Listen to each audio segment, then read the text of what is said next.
பிரான்சில் சட்டவிரோத பணப்பரிமாற்ற நடவடிக்கையில் ஈடுபட்ட இலங்கை தமிழர் உட்பட 26 பேர் கைது செய்யப்பட்டுள்ளதாக பிரான்ஸ் போலீசார் தெரிவித்துள்ளனர்.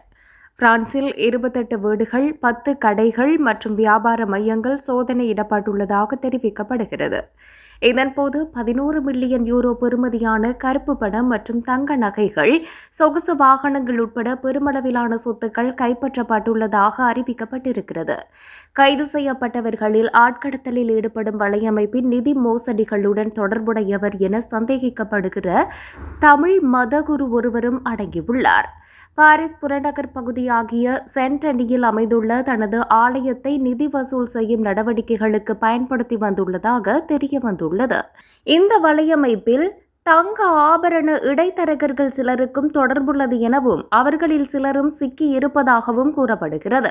அதேவேளை இலங்கை, இந்தியா, நேபாளம் போன்ற நாடுகளில் இருந்து ஆயிரக்கணக்கானவர்களை சட்டவிரோதமான முறையில் அகதிகளை பிரான்சுக்கு கடத்தும் செயலில் நீண்ட காலம் ஈடுபட்டு வந்ததாக பிரான்ஸ் போலீசார் தெரிவித்துள்ளனர். பிரான்ஸ் போலீசாருடன் இணைந்து ஐரோப்பிய போலீசாரும் தேடுதல் நடவடிக்கையில் ஈடுபட்டுள்ளனர். இந்த குற்ற வலையமைப்புக்கு தலைமை வகித்தவர் என கூறப்படுகிற முக்கிய நபர் ஒருவர் துபாயில் கைதாகியுள்ளார். அவரை பிரான்சுக்கு நாடு கடத்துமாறு அதிகாரிகள் கேட்டிருக்கின்றனர். வலையமைப்பினால் போலியான பெயரில் இயக்கப்பட்ட கம்பெனிகளூடாக சுமார் 200 மில்லியன் யூரோ கருப்பு பணம் கையாளப்பட்டுள்ளதாகவும் கண்டுபிடிக்கப்பட்டுள்ளது. இந்த குழு உல்லாச பயணிகள், தொழிலாளர்கள், மாணவர்கள் என்ற பெயரில் நூற்றுக்கணக்கானவர்களை சட்டவிரோதமான பயண ஆவணங்கள் மூலம் நாட்டுக்குள் கடத்தி வந்துள்ளது.